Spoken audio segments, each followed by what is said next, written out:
working with 2-pound mono. And that is, I mean, it's like thread. It's so, you can sew with it. It's so thin. So I was surprised to actually land that one at the boat once it came in, and it was, and to see the size, it was a good, I'm going to say it was like somewhere between 8 to 10 pounds. I can't remember the exact weight on it, but to get it through the rocks, and it had the scrape marks where it had been down in the rocks and trying to get away from me. So it was, I would say that was kind of unexpected, because I thought for sure once I knew I could feel them in there that I was going to break them off.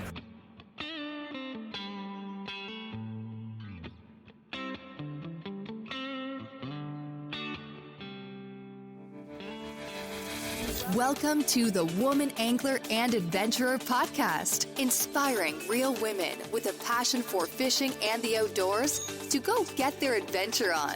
Now, here's your fearless host, Angie Scott. All right, welcome to this week's episode of the Woman Angler and Adventurer podcast. I'm Angie Scott. I'm here at ICAST. I'm doing my first interview from the Waypoint booth this week, so it's a really cool space they've got set up here. And I have an incredible angler to introduce you to by the name of Jennifer Schall. Jennifer, thank you for being here. Oh, thank you for having me here. I'm excited. So did you fish the ICAST Cup? No, did not fish the ICAST Cup, but we just came off of a weekend of scalloping here in Florida, my first scalloping trip, which was a lot of fun. Where were you scalloping at? Out of the Crystal River area, so went out and had a great guide and put us on some scallops, snorkeled. That was my favorite part, honestly, was the snorkeling part. It was like swimming in an aquarium. I loved it. Yeah, very awesome. I was down here over the winter time, and actually a year before last in the fall I was fishing in the Crystal River, and our guide was telling us about the amazing scalloping that they have. Oh, that sounds like a blast too. We didn't fish. We did not fish, which was odd for us. We didn't do it this time, but we didn't think it would be safe to fish while we're scalloping with everyone snorkeling around. So, right, yeah. Yeah. Well, very cool. So, are you originally from South Carolina? My father was in the Navy, and we moved there when I was 12 years old. So he got stationed in Charleston in the late 80s, and we moved there. And I grew up. That's where I call home. I love it there. I wouldn't really want to live anywhere else at this point. And so let's talk about how you got into fishing, and then we're going to talk about some of the amazing things you've done over the years. But how did you first get into it? So I did fish some when I was little. My grandparents were big into fishing. We had family that moved I'm originally from West Virginia, and they moved from West Virginia to Melbourne, Florida. And we would always come down here for vacations, go and spend some time with them. My great uncle had a place on Lake Toho, and so he had a little fishing camp set up there. And my grandparents loved to bass fish, loved to go out and get the bass, get the largemouth. And then at home, they would always take us to the little lakes. You know, we might catch a little catfish or a little brim or something here and there. And then once we moved away from our family in West Virginia and moved to Charleston, South Carolina, we didn't really fish that much anymore. So I didn't really get back into it until my husband and I, Jason, got back together. He's a huge fisherman. He loves to fish. He's been fishing ever since he could walk, I think. And he was such a great teacher and was very patient with me while learning. And it's been great. So when we got together, I started fishing more with him, and now we just do it together. It's our thing that we love to do together. Okay. So that's how I've gotten back into it, I guess, from when I was a kid. It's so important to have somebody, I think, to teach you, because there's such a steep learning curve when it comes to fishing that it can be overwhelming if you were just trying to figure it out on your own. And so having somebody that's been doing it as long as Jason has and has all the experience to kind of almost cut corners in a way and just kind of get you dialed in, faster than you could possibly do if you're just trying to figure it out on your own. Yeah, I totally agree, and it's, I mean, that does help, and I also think that it's helpful to have somebody who is patient because it's not going to be perfect. I mean, there's been plenty of times I've definitely caught more tree branches, I think, than I have, or cast in tree branches than in the water sometimes, and you lose some gear along the way, and just have those little hiccups, but I think it's important to have that patience whenever those things do happen, because I think that's someplace, or that sometimes can turn someone off if they get like, they feel like they've just lost maybe a $10 lure. That's it sucks, but you already feel bad enough. You don't need to be made to feel even worse because you made a mistake, or you didn't cast something the right way, or you cast it into the trees and you had to break it off. To have someone who's patient around those kinds of things, and knowing that that's just part of the learning process. And that's how I try to. Whenever we teach kids, or we teach anybody, take friends out even who haven't been fishing before. That's the same approach I like to take with them. Make it fun, and they'll want to come back and keep doing it, and more and more. Yeah. So you started fishing with Jason, and did you start out tournament fishing, or teaching, or where did you kind of go from there? So we started off mainly. So we do most of our fishing from a kayak. We have kayaks, and we go out in kayaks, and so that's how I really started to learn how to fish, and doing that and a little bit of shore fishing, and we. And not really getting much to the tournaments at that point. We wanted to still stay, just keep it fun and keep it easy, and then kind of eased into some local tournaments. We do a lot of catch and release fishing, so we always participated in a local tri-county tournament where we live. For tagging and catch and release for redfish, like any saltwater, like your main saltwater, and then some freshwater species like bass. You would get points for catching and releasing those fish. And we, for the years that tournament was in play, and that Jason and I were together, we were always the lead male and female angler for the Ecology Award, was what that was called. We also participate a lot in the South Carolina DNR's game fish tagging program, so we use that as part of our kind of like a little game to see who can tag the most fish and get those tag and release reports back whenever one of those fish get caught and reported. So it's always fun to be able to see where they go. So yeah, that's kind of how we started, was just kind of doing that conservation minded things with the tagging and that ecology tournament, and then just kind of expanded from there to trying to go after species and records and things of that nature. Well, I definitely want to talk about that. But it sounds like conservation and giving back and teaching is really important to you. And I think that's important for listeners, to keep in mind, as we're going through your fishing journey, that it's always important to pay it forward once, you get to that point where you're comfortable. But conservation's always important to keep top of mind. Yeah, I totally agree. And just to keep the fishing population healthy enough for generations to come. I know that South Carolina has recently changed the limits on flounder, and it's to help protect the big females. The big ones that we normally get are females, and those are the breeding. They're gonna make all the little baby flounder, and we want those flounder out there to help keep repopulating and keep growing big and keep sustaining that population. So, because they're delicious fish, don't get me wrong, they're delicious fish, but we want to keep them around so we can continue to enjoy them for years and years to come. So I feel like that's an important role as anglers that we stress like that, the conservation side of things, as well as just being responsible harvesting as well. The tagging program with the DNR is great, because they collect data on the size of the fish, where they migrate, what their patterns are, and that helps them develop the rules and the regulations to bring forward to keep that protection in place. Another part of that conservation, like you mentioned, is teaching, and we're certified fishing instructors with the DNR.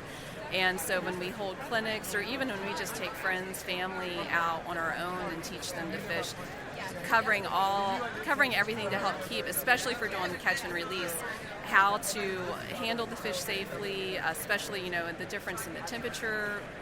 When it's hotter out, we don't keep the fish out of the water for very long enough to get the hook out. But that's great too. We have a little net. We use some floating nets that we can keep the fish in the water, see the fish as they're swimming around, and be able to point out a lot of the features to the kids and see, like pinfish. We were just at a catch and release only lake with some friends of ours and their grandkids, and we caught a lot of pinfish and fun little fish to catch. But man, you get close to their little spikes on their back, and you'll be you'll know it right away. So we were covering that with the kids and making sure that they kept clear of those, but also pointed out the beautiful colors, how they blend in, how that helps protect, those little spikes on their fins, help protect them from prey and help camouflage them. And they loved it. It was fantastic. So yeah, we just do all of that, wrap all of that into what we do, and just make that part of that experience when we go out. I love, I always said pinfish are like the bluegill of the Gulf, or, wherever you're catching them, because they're little bait stealers. But, bluegill have them little, their fins are pretty sharp too, so they always remind me of that. Is most of the teaching, the education you do through the DNR programs, or do you do other? We do yes, we do. I would say it's probably half and half DNR, and then also through other organizations like Bass Pro and Cabela's. We participate a lot in their regional store events and their catch and release ponds. They just finished up in early June their Gone Fishing event, and they had catch and release ponds at the store with bluegill this year, and you just put the little, they had some night crawlers out there, and you help the kids do catch and handle and know, and even proper etiquette. That's a great place to teach etiquette, because there are a bunch of kids around the pond, and you don't want these kids like slinging hooks and catching anybody else. Right. So making sure to say, okay, look before you cast, and make sure you're aware of your surroundings. You bring the fish in. We taught them how to hold them, either for those little guys on the line, or try to get them to cup them and hold them in their hands. And it was a great time. So I would say about 50-50 with DNR clinics, and then also at other outside events that we incorporate those concepts into it. Cool. From billion-dollar ad budgets and arena naming rights to tens of thousands of retail locations, big wireless providers spend big to appear like they're your only option. How do they afford it all? That big bill you get at the end of every month. Mint Mobile had a different idea. Instead of brick and mortar overhead, Mint Mobile is online only. What does that mean for you? A whole lot of savings, because wireless plans from Mint Mobile start at just $15 a month. That's unlimited talk, text, and data for just $15 a month. You'll save enough that you can get a brand new rod and reel for the upcoming season. For anyone who just hates their phone bill, Mint Mobile offers premium wireless for just $15 a month. All plans come with unlimited talk, text, and high-speed data delivered on the nation's largest 5G network. You can use your own phone with any Mint Mobile plan, and you can even keep your same phone number along with all of your existing contacts. By going online only and eliminating traditional costs of retail, Mint Mobile passes significant savings on to you. Switch to Mint Mobile and get premium wireless service starting at just $15 a month. To get your new wireless plan for just $15 a month and get the plan shipped to your door for free, go to mintmobile.com/waypoint. That's mintmobile.com/waypoint. Cut your wireless bill to $15 a month at mintmobile.com/waypoint. All right, now let's get to the really exciting part here. So I forget who told me it was either Debbie Hansen It was probably Debbie Hansen who told me to contact you, and you've got to meet Jennifer and have her on the podcast. And she's got all these world records, and I'm like, oh my gosh, that is so exciting. So I want to talk about these world records and your journey in getting these. And let's just start with the first one. Did you go after it with the intention of trying to get a world record, or? Yes, we did. So again, my husband Jason, who's been fishing for his entire life, has been going after world records himself for a long time, and he introduced that to me, and started with all the research. So that the very first record I got was a catfish records. We targeted those records, and the important part about going after any record is it's a lot of research. A lot of research goes into the size of the fish. So we're going after line class records, hoping for an all tackle record, which would be great. But line class records, and so knowing the size of the fish that you have to be on that line class and having that line class available, having line that will test at that line class. So it's really important to go after like IGFA rated line or braid, so that way, because that's going to be more likely to test at that line class that you're going after than some stuff that you buy that might say 10 pound, but it might actually break at 11 or 12. So you want to make sure that you're hitting right at that mark. So having all of your line available, knowing the size of the fish that you need to catch to beat the current record, so that way you have an idea of what size of fish that you need to go after, and then picking the place that you're going to go. Luckily for us with catfish, we have some great catfish waters around our home near Charleston, where there are a lot of records already set in that area in the Lake Marion and Lake Moultrie of around South Carolina. So we went out specifically targeting all of those, and while you're going after those records, you have to keep track of what line class you are using. So we bring multiple spools so that we can change out the spools really easily with our reels. Whenever we get one, we can change to another. And then once you catch the fish, all the measurements that go into it. So you have length measurements, you have girth measurements that you have to take. You have to take pictures, close-ups of all those measurements, plus pictures of the whole fish, plus pictures of the head, pictures of the tail, the weight. You have to weigh a fish on land, like so on dry land on a dock. You can't be on a boat or on a floating dock. You have to weigh it standing on ground. And pictures of all that, pictures of the angler with the fish. So there's a lot that goes into it. And so when we did the catfish records, we did keep those because catfish are good to eat, and we were out on a boat, so we did keep a lot of those fish. But it was fantastic. And it sounds terrible, I can't remember every single line class that I got those records on at that time, but it was anywhere from like 2 to maybe like 16-pound tests that we were doing the records with at that particular time. But it was great, and it was again my first time, so it was very exciting.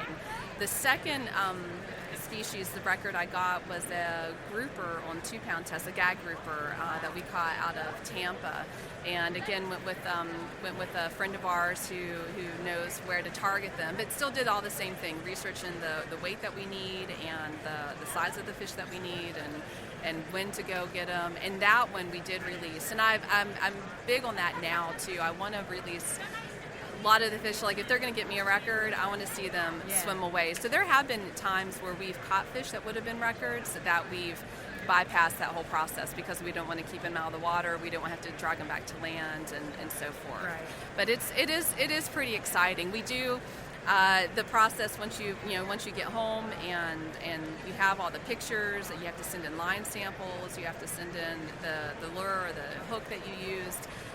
So we have to put all that together, and it takes a few weeks to get all that together and then send it off to be certified. And so now, we just came off of a big trip where we have some pending records. Now we're just waiting for those to get certified before we talk about them too much. Right. That's exciting. Yeah, it's fun. Yeah. So I know it's always hard to pick a favorite, but do you have a favorite that you can think of, or a special experience with one? I'm sure they're all special experiences. I can't imagine. Some people would work their whole lives for just one world record. So it's amazing. So the one, and this is one that was never certified. It was one of the ones that we released. But we went down to Belize a couple of years ago, and everyone goes to Belize. They go after a permit. They want to catch the permit on the fly, and it's a great place for that. We had 3 days with a guide. And on our first day, we asked him, well, how is the permit fishing right now? How's that going? And he was like, it's a little tough. And so we said, we want to catch fish. Like we don't want to go out all day long and just chase one fish and maybe sight one. And we want to go and catch fish. So he said, all right, we're going to go and catch some fish.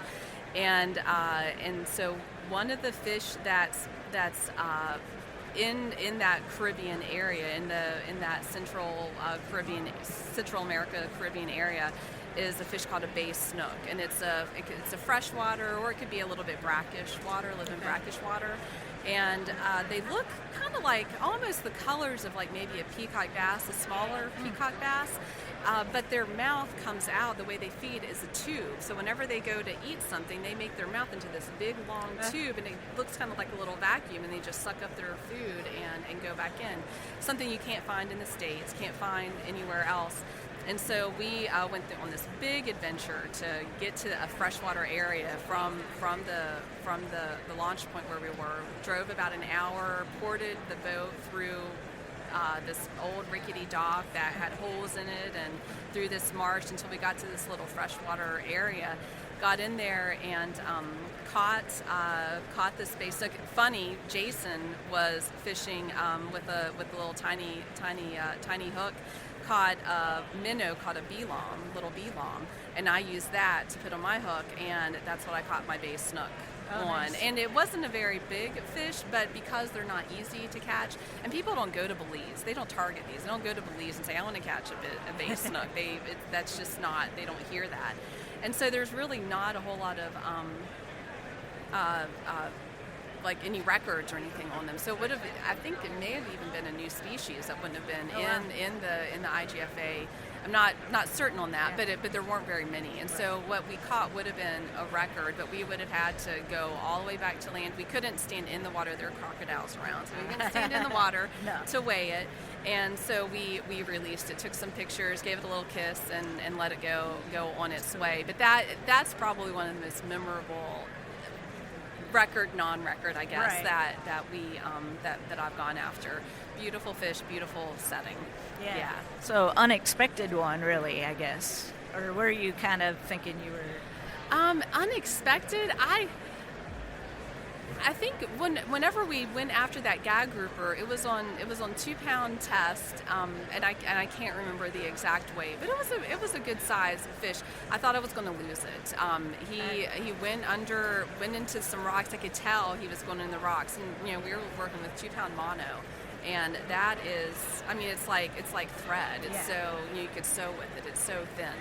And I thought I was going to lose it. So I was surprised to actually land that one at the boat once it came in, and to see the size. It was a good, I'm going to say it was like somewhere between 8 to 10 pounds. I can't remember the exact weight on it, but to get it through the rocks, and it had the scrape marks where it had been down in the rocks and trying to get away from me. So it was, I would say that was kind of unexpected, because I thought for sure once I knew I could feel them in there that I was going to break them off. So I imagine it really comes down then to your equipment and your settings on your equipment to be able to land something like that on a 2-pound test. Oh yeah, absolutely. Things have to be right. You have to be patient. You can't horse them in. You can't. You got to keep the line tight, but not too tight. And you don't want to pull that knot right out of the hook. And have your equipment right. And that's what I said too with the line. You want to make sure that your line is an IGFA rated line if you're going after records, because you want to land the fish, sure, but you also want to have that certified at the IGFA when they test the line and they test where that breaking point is. So yeah, having all that right equipment, having the right setup, having somebody who can net the fish for you and not like get the hook out of exactly. is important too. So I'm very fortunate to have like I said, Jason is a master at it, and to have him help me along in that, and then the guides or the people when we go out, either if we are going out with somebody, to have their knowledge on the fish and how the fish react, and we can use that to make sure that we're landing and handling the fish correctly too. Yeah. Very cool. Well, do you have anything coming up that you want to talk about? Not. So we just came off of a big trip where we went after alligator gar and paddlefish in Oklahoma. So first time I had caught either species, which was a lot of fun. The alligator gar, amazing species. Loved it. They were. They're just such a cool fish. Once you land them and you get them close to you, and you can hold them in your lap, to see their scales and their eyes and how they're just taking in everything. It's really, really cool. And the paddlefish was amazing as well. That never caught paddlefish before, and they're good fighters, but also just a cool fish to look at. They don't have scales. It's kind of like catfish skin, and they were incredible. So yeah, we just came off of that road trip. We're planning an extended trip to Vermont later this year, where we're going to be up there. We're going to catch in like the touristy, the leaf season, the fall colors. Beautiful. But also we'll be going after some landlocked salmon and some trout up in that area too. So we're really looking forward to that. We'll see. Jason told me, is like, as soon as we're done with ICAST, he's like, I'm on to Vermont. So he's going to start doing the research and what species we can catch, what the records are, and we'll start planning for that. That's awesome. Sounds like an exciting life. You always have something new to look forward to, so that's great. Well, where can people follow your adventures? So we have Instagram and Facebook are the main sites, and you can find us using at OTW Schall's, SCHALLS, on the water with the Schalls is where people can find us and follow our adventures and keep up with what we're doing. Awesome. Well, enjoy the rest of ICAST, and thank you so much for taking some time to chat with me today. Love what you're doing. And one thing I wanted to mention too that I heard right before we did the interview is you have something, you always like to give the fish a little kiss. I do like to give the fish a kiss before. I feel like it's a little good luck, and also maybe they'll tell their friends down there that the folks up above aren't so bad. So don't worry about it if you get hooked. I need to start doing that. Maybe that's been part of my problem.